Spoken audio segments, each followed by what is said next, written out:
Ok, guys. Primeiramente, good afternoon, welcome. Vamos então começar a nossa aula de inglês. Vamos iniciar então com a correção dos últimos exercícios que eu passei para vocês na nossa última aula. Me diz uma coisa, vocês conseguiram fazer os exercícios? Sim, mais ou menos. Mais ou menos, tá. E você, João? Eu não estava na última aula. Ah, é verdade, você participou da outra. Mas você não olhou lá no portal o vídeo? Não vi, não. Tá, Depois eu vou ver. tá bom. Então, eu passei um pequeno texto para vocês com umas questões de interpretação e o restante dos exercícios a respeito de phrasal verbs, né, para poder fechar esse conteúdo. Aqui nessa primeira pergunta, né? What is known about Alfred P. Morgan? Né? O que sabemos a respeito do Alfred P. Morgan? Qual seria a resposta? Calma aí. Tá Deixa bom, eu ver aqui. tá bom. Na verdade, esse eu não fiz porque a gente acho que já tinha feito a 1 e a 2. Mas eu já tinha corrigido? Não, né? Eu acho que a gente chegou a fazer em aula, não? Agora eu não lembro. Acho Eu só que fiz. fez, mas eu não corrigi. A gente fez, mas eu não corrigi. Não E agora eu não sei, eu só fiz a partir da 3. Tá. Eu acho que eu deixei essas duas aqui para casa. E então falei para que vocês tentassem fazer as outras, mas vocês não conseguiram fazer muito, porque eu acho que, não sei se estava só você ou se tinha outro aluno. Estava sentindo Não lembro. dificuldade em fazer. Então eu falei, faz com calma em casa e na semana que vem a gente corrige. Tá, mas não tem problema. Eu vou começar Tá. aqui a correção com vocês. Vou mostrar primeiro, então, a resolução da questão 1. Vamos lá. Então, a resposta correta dessa questão é a letra E. O autor lembra sua infância quando lia o livro de Alfred P. Morgan, pois vê uma versão digitalizada de um de seus livros, The Boy Electrician. Isso o fez lembrar-se de seu livro favorito, The Boy's First Book of Radio and Electronics. O primeiro livro trata de eletricidade e o segundo de eletrônica. A gente chegou a corrigir, sim, mas é até bom repetir. Eu acho que sim, Eu tô lembrando agora, a gente chegou a corrigir, sim, essa parte. Então, aqui é a típica questão de interpretação de texto, né? Tem algumas palavras complicadinhas, porém, se você conseguir identificar o contexto, né, conseguir identificar o texto como um todo, você consegue chegar à resposta da questão. E na outra, estava perguntando, which of the following expressions is a synonym of aimlessly on the first line of the text? Né? Qual dessas alternativas seria o sinônimo de aimlessly? Então, aimlessly é um advérbio. Lembrando que a maioria dos advérbios que são formados, né, pelo acréscimo de sufixo, eles terão esse ly no final. Então, já é uma dica para vocês não confundirem, né, um adjetivo, por exemplo, com um advérbio, porque a maioria dos advérbios vai ter esse ly no final. Só um Tá, ou ok. outro que não, mas a maioria tem ly. E aqui no caso é um advérbio que significa sem um objetivo ou um propósito determinado. Você pode traduzir também como uma pessoa, né, que está fazendo algo que sem rumo, né, sem direção. Vamos lá verificar o restante das questões da folhinha. Tá, já concluímos aqui então a resolução da 1. Aí vem a traduzir, né, as palavras marcadas. Isso, as duas palavras foram looking for, né? E swept back. Você conseguiu fazer essa? Sim, looking for, procurando por. E como é que se pronuncia essa palavra? Swept back. Swept back. Varreu. Então, varreu de volta, é isso mesmo? Não, vamos lá. Aí é que Tá. tá o truque. Hoje é estranho. Então, aí é que tá o mistério. É aquilo que eu conversei com vocês desde quando a gente iniciou o estudo de phrasal verbs. Tipo, não traduzido no sentido literal, né? Exatamente. Swept, isolado, realmente é varrer. É o verbo varrer em inglês. Swept está conjugado no passado, então é o mesmo que varreu. Mas esse swept back é o mesmo que recuar. Pode ser recuar no sentido de rebobinar, de você voltar uma história, né, muito antiga. Uhum. Ou de você Meio que tem um recuar. pouco de sentido, vai, varrer de volta. Sim, tem um sentido parecido, mas Tem um não é varrer. sentido, Claro que não, sim. Enfim, mas isso confunde. É aí que os phrasal verbs acabam pegando a maioria dos estudantes no vestibular. Porque você já está acostumada com aquela palavra isolado. Uhum. Quando você tem um acréscimo da partícula, seja uma preposição, né, ou um advérbio, você pode ter essa mudança no significado da palavra e isso é que causa toda a confusão. Entendi. Conseguiu pegar, João? Consegui. Show. Vamos lá. Então já corrigimos aqui. The number 3. Vamos então para the question number 4. Which 3 rules are correct? Check your answers in the key. Então você tinha que marcar quais eram as corretas, as regras corretas. São 3 regras que estão corretas e as demais estão erradas. Vamos então uma por uma. A letra A está correta? Eu marquei a letra C, tá certo? Você marcou só a C? Era para eu marcar mais?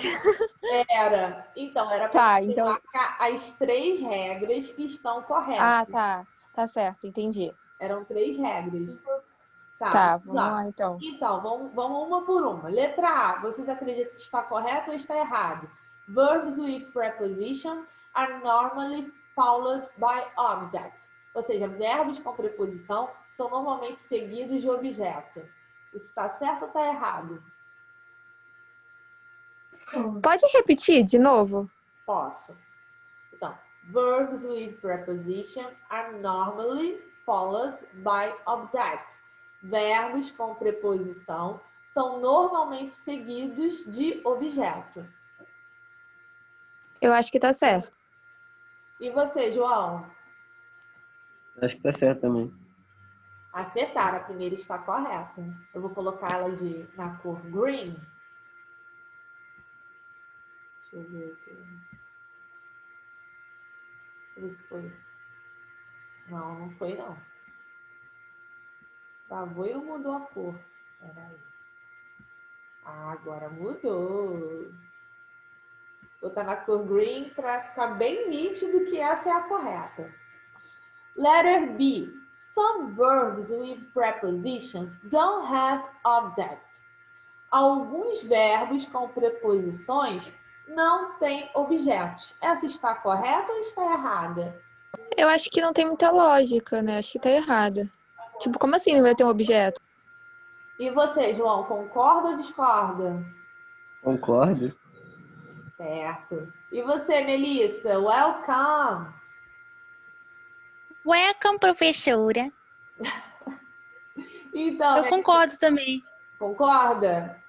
Uhum. Então, todos acertaram, tá errado mesmo. Não faz o menor sentido. Apesar de que existem verbos que não precisam de complemento nem de objeto. A gente chama de intransitive verbs, que em português a gente chama de verbo intransitivo.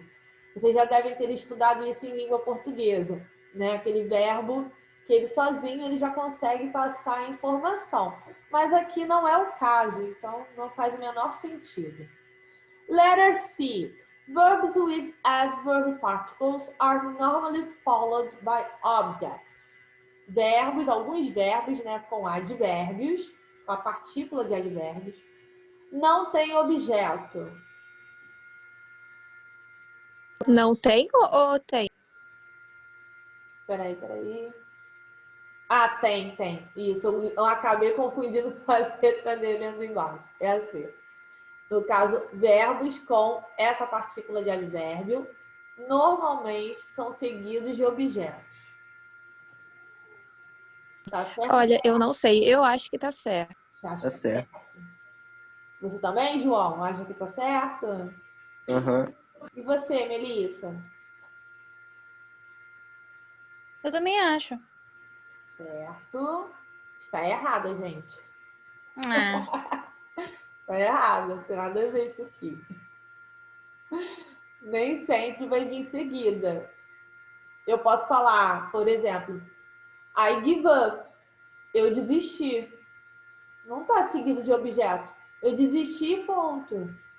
Então, não vai vir normalmente sempre com um objeto seguindo, não. Vamos lá. Letter D. Tá certo ou tá errado? Some verbs with adverbs particle don't have objects. Alguns verbos com advérbios, né, aquela partícula que é acrescentada, não tem objetos. Bom, eu acho que tá certo. Eu não sei. Eu acho que tá certa. Tá. É, porque é a mesma coisa da primeira, né? E no caso, tá certo, então. É meio que ao contrário da primeira, não? Não é que seja ao contrário. Na primeira, a gente está vendo a regra de uso do verbo com preposição. Já na D, está falando do uso do verbo com o acréscimo do advérbio, para formar o phrasal verb. Entendi. Acho que tá certo. Tá. E você, João? Concordo. Tá Concorda? certo. E você, Melissa? Discorda? Concorda? eu concordo. Acertaram. Muito bom. Então, letter D is the correct answer. Vamos agora para letter E. Prepositions can come just after their objects. Ou seja, as preposições podem vir apenas depois dos seus objetos. Essa tá fácil. Caramba, eu não faço a mínima. Gente, essa tá fácil. Preste atenção. Eu acho que tá certo. Você acha que tá certo? Eu acho que tá errado. Você acha que tá errado? Uhum. Tá fácil, gente. Tá, vou revelar então. Essa tá errada. Deixa eu ver. Peraí. Deixa eu ver aqui. Tá errada. Tá? Por que tá errada? Porque aqui tá dizendo que a preposição só pode vir depois do objeto. Não faz sentido, gente. A preposição, ela vem antes do objeto. Por quê? Entendi. Por que a preposição vem antes do objeto, gente? Quem sabe me dizer? Calma aí. Deixa eu ver. Ah, porque a preposição, tipo, vem para poder depois vir o objeto, como tá falando na primeira, né? Porque o verbo que está sendo utilizado naquele momento pede preposição. Então, aquele verbo que pede preposição vai ter um objeto. Então, se ele pede preposição, se você tem a regência verbal com o uso de preposição, você vai ter o complemento do objeto. Tem que ter o objeto, sim. Logo em seguida, não antes da preposição. É o que fala na primeira, né? Exatamente. Então, a última é a correta. Então, são essas as 3 regras que estão certas aqui nessa questão 4. Se eu colocar uma questão dessa na prova, vocês acertam, né? Só Deus sabe. Eu ia falar, pois a professora tá malvada com esses phrasal verbs. Ai, gente. Vamos lá. Number 5. Change the object to a pronoun. Change the word other if necessary. Então, você tem que fazer aqui a mudança, né, da frase, colocando apenas um pronome. O pronome it. Ok? Aqui na primeira eu já tinha respondido para que vocês tivessem, né, um modelo de como fazer as outras. Eu vi que, eu acho que foi a Tamires, que ela enviou tudo lá. Não sei se algum de vocês enviou para mim lá no portal WhatsApp. Ah, era para te enviar? Eu não sabia. Mas eu acho que ela enviou porque ela não assistiu a aula, né? É sempre bom enviar o que vocês estão fazendo, porque isso tá, tudo bem. Da próxima vez eu envio, então. porque conta na avaliação qualitativa, participação, se estão fazendo os trabalhos. Então, para eu ter uma noção do que vocês já estão fazendo, se vocês estão colocando tudo no caderno, eu prefiro que envie lá, mas eu sempre vou corrigir através dos vídeos. É até bom que vocês podem tirar dúvidas, né? Então, vamos lá. Na primeira ficou we talked about it, né? Na frase original estava we talked about the accident.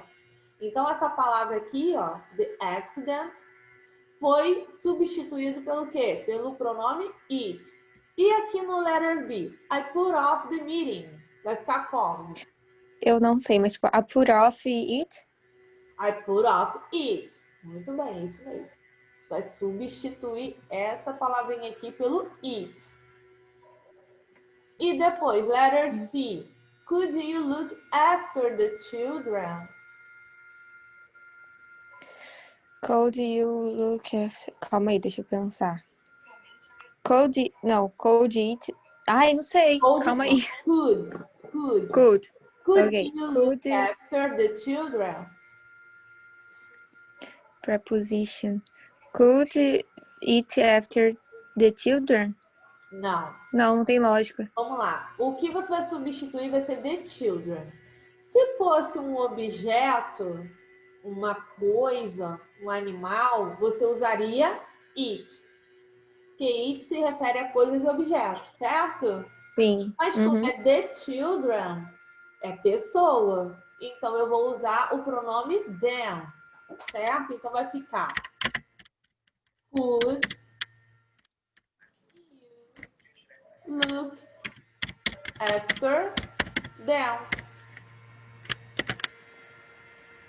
Ok? Tá, o them significa o que mesmo? Está substituindo children, as crianças. O them é o pronome que tem função de objeto, significa eles. A gente não tem o they, que é eles. Só que they tem função de quê? De sujeito, né? Então, quando a gente for utilizar eles com função de objeto, a gente vai usar them. Tá, ok. So, could you look after them? Aí depois. Para substituir o we, que vai ser no caso da próxima. Vamos lá. Mas aí você tem que observar se é objeto ou se é pessoa para você poder colocar. Se for objeto, animal, assunto, você coloca it. Deixa eu só botar a resposta aqui. I put off it. Lembrando que alguns podem ser, né, separados e outros não. Nesse caso aqui não teria como separar, né? Aí agora vamos lá. We broke off our relationship. Como que vai ficar?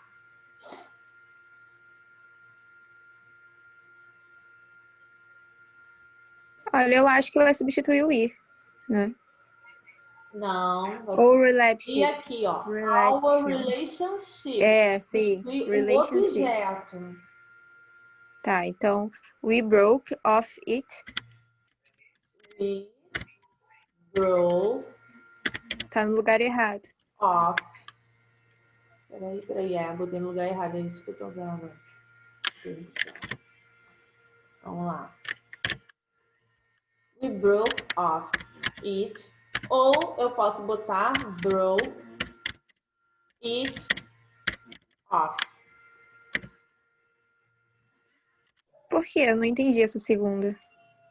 Porque você pode separar. Lembra que eu disse que existem os Ah, sim. phrasal verbs que são separáveis e inseparáveis? Então, nesse Uhum. caso, você pode fazer a separação, intercalar Tá, ok. o pronome. Aí você tem Tá. aqui, can you clean up the kitchen? Can you... Aí aqui nesse caso você não separa. Can you clean Up it. Isso, up it. Depois você tem she put the dress on. Aqui já tá intercalado, ó. Como é que eu sei quando eu posso ou não? Depende, né?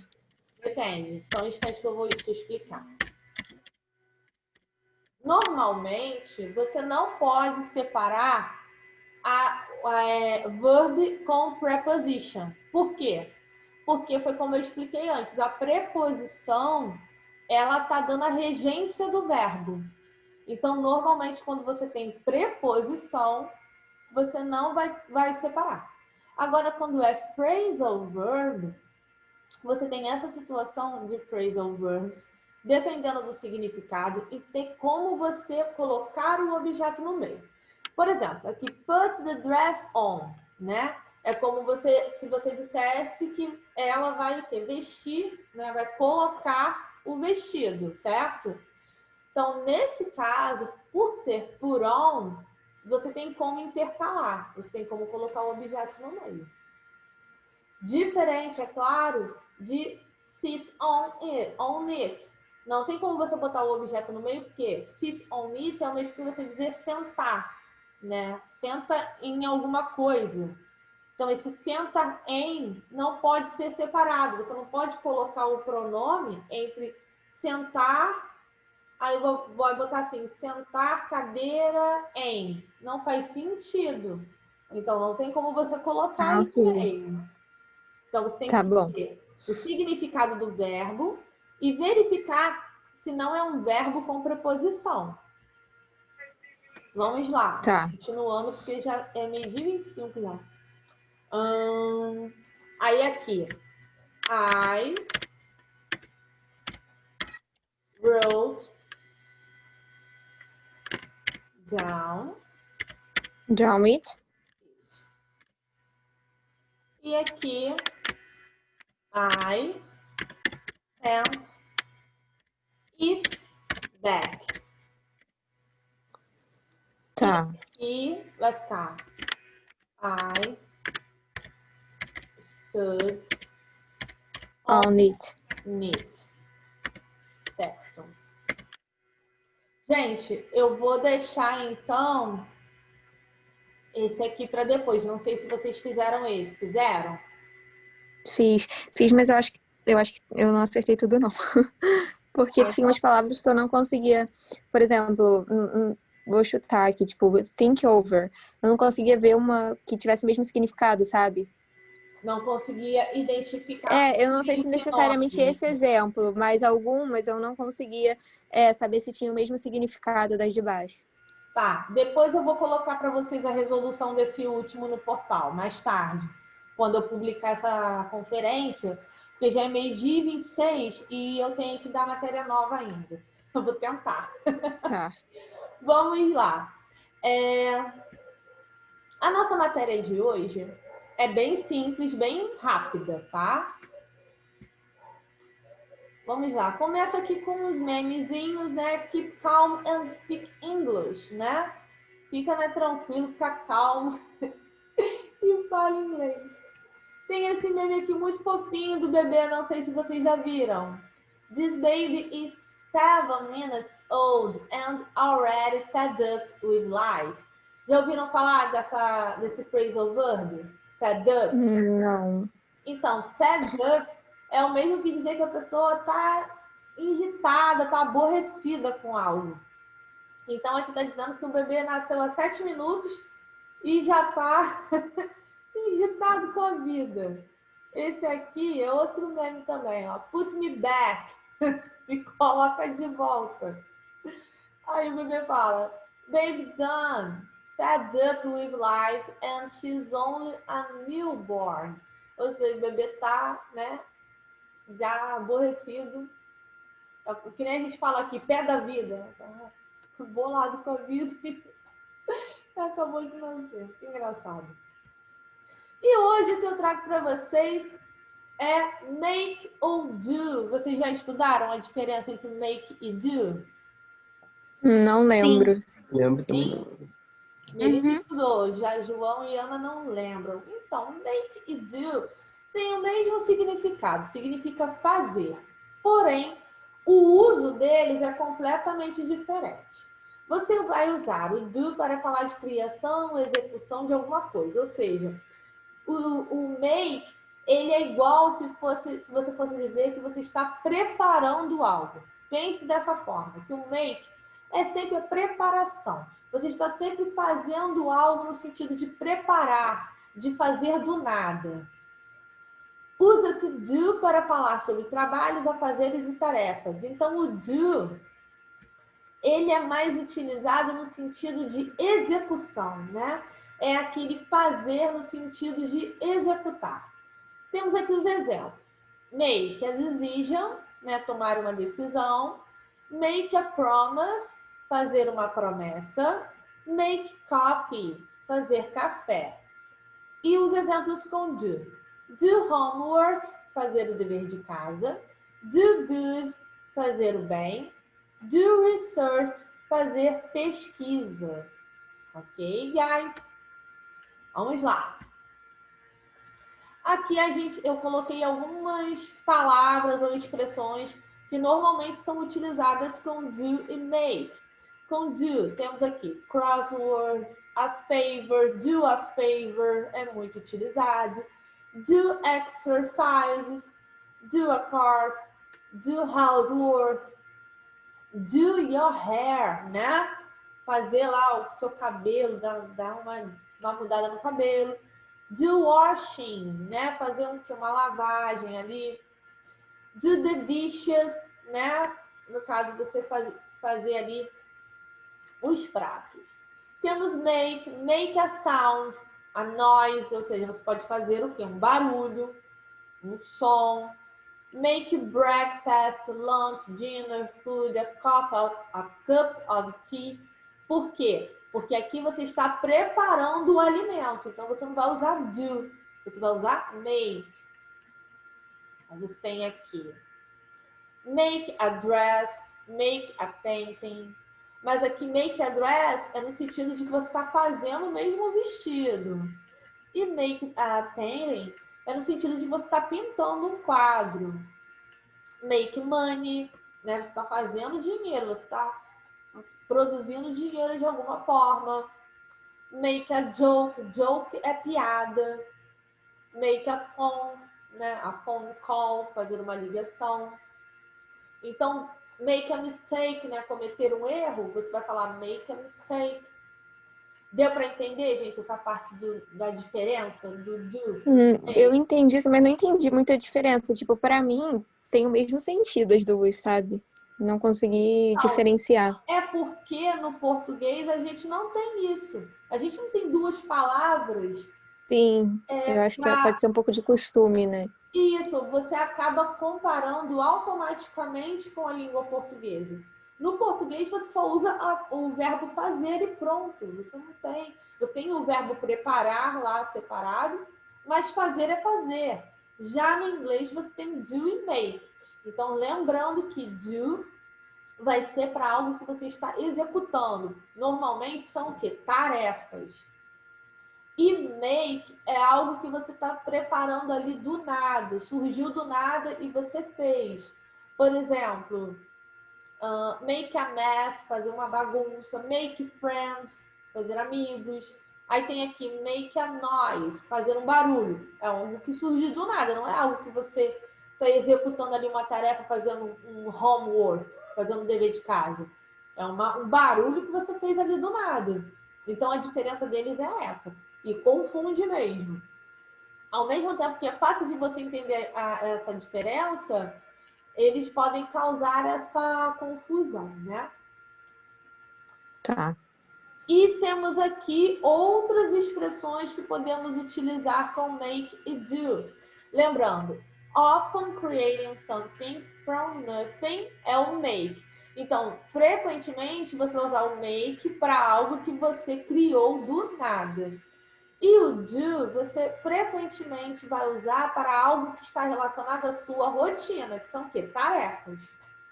Então, você tem aqui make an appointment, breakfast, lunch, dinner, a change, a choice, a decision, a complaint, ou seja, você fazer uma reclamação, você vai usar make.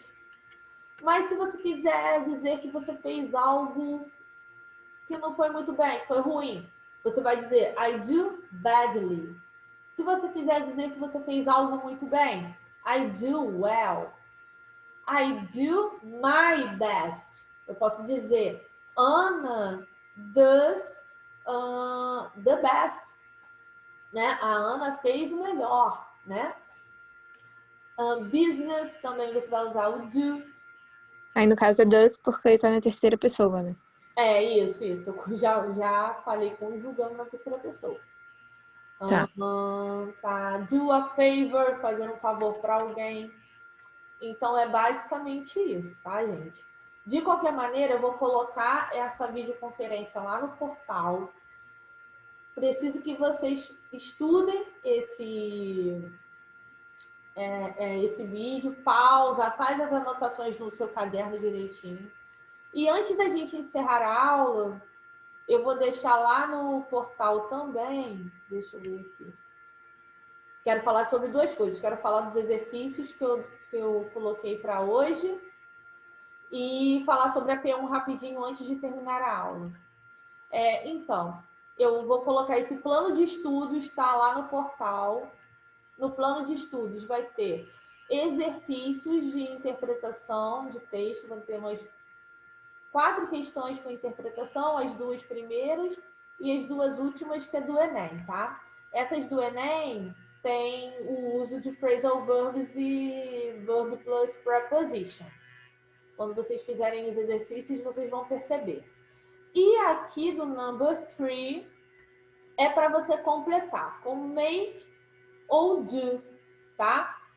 Então, na próxima semana, eu acredito que a partir do dia 31 já é semana de P1. Mas só me tira uma dúvida, nessa número 3, é pra botar só o make ou do ou tem que botar mais alguma coisa? Então, você vai conjugar, você vai verificar aqui de acordo com os pronomes e você vai fazer a conjugação. Porém, se você não souber conjugar, não tem problema. Tipo, he's making. Isso. Mas se por um acaso você não souber conjugar ou conjugar errado, não tem problema. Contanto que você tente acertar se o correto seria make ou do. É, porque, tipo, eu não entendi. Tipo assim, ele tá fazendo shopping. É isso? Shopping não é só no sentido que a gente entende aqui no Brasil, né? De um local para compras. Shopping também é a palavra compras. Né? Compras em inglês é shopping. Tá, entendi. Então é nesse sentido, tá? Essa palavra aqui, Entendi. ó, ironing, é da palavra iron, que é ferro, de passar, tá? Então essa palavra aqui é no sentido de que a pessoa tá o quê? Passando a roupa. Mas com calma, vocês vão ter uma semana para fazer esses exercícios. Para concluir a nossa aula, vamos falar então da P1. A P1 vai ser um projeto em conjunto com outras disciplinas. Então, você vai ter a oportunidade de fazer a P1 para várias disciplinas com um único trabalho. Olha que legal. Assim, a gente economiza tempo, né? E vocês terão essa chance. Deixa eu ver isso aqui rapidinho. É rápido. Só ver o título de vocês. Tá. Então, o título do trabalho de vocês é Aumento da Violência Doméstica durante a Pandemia. Por quê? Porque nós estamos falando do Agosto Lilás, né? O Agosto Lilás é para falar justamente sobre a violência, né, contra a mulher. E, no caso, o tema da primeira série é o aumento da violência doméstica. Então, vocês têm que pesquisar a esse respeito e fazer um folder em inglês e espanhol relacionado ao tema.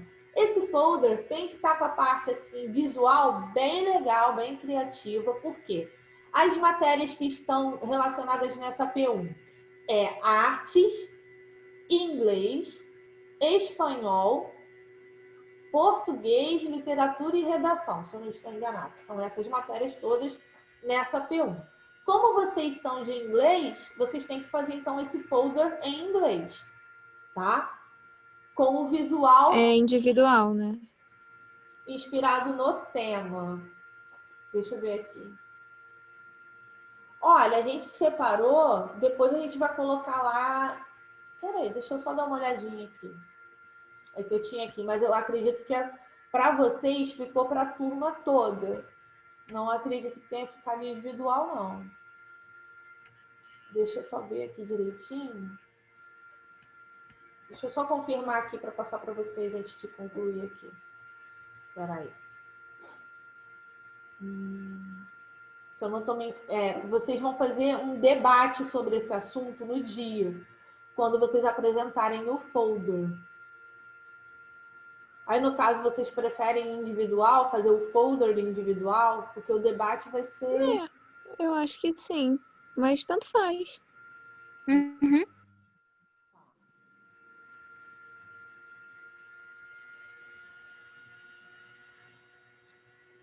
Eu vou verificar aqui direitinho e ainda hoje eu coloco a resposta para vocês lá no grupo de WhatsApp, tá? Que no caso, Tá. folder, aí o folder, se vocês quiserem fazer individual, acho que não tem problema. Mas o debate vai Mas esse debate, como assim? Como é que é um debate? Como é que a gente vai fazer? vocês têm que pesquisar sobre esse assunto. Na hora a gente vai fazer esse debate, tá? Mas no grupo? A turma toda vai fazer o debate. A gente vai fazer como se fosse ali uma videoconferência e uma data marcada que a gente vai avisar para que a maioria das professoras envolvidas no projeto possam participar. E então a gente vai fazer isso, tá? Mas a gente vai liberar por escrito para vocês no portal depois. Mas eu só estou adiantando o assunto para explicar para vocês sobre o que é o tema, sobre o que é para fazer, tá bom? Aí depois eu coloco mais os detalhes lá no grupo. E é isso, gente.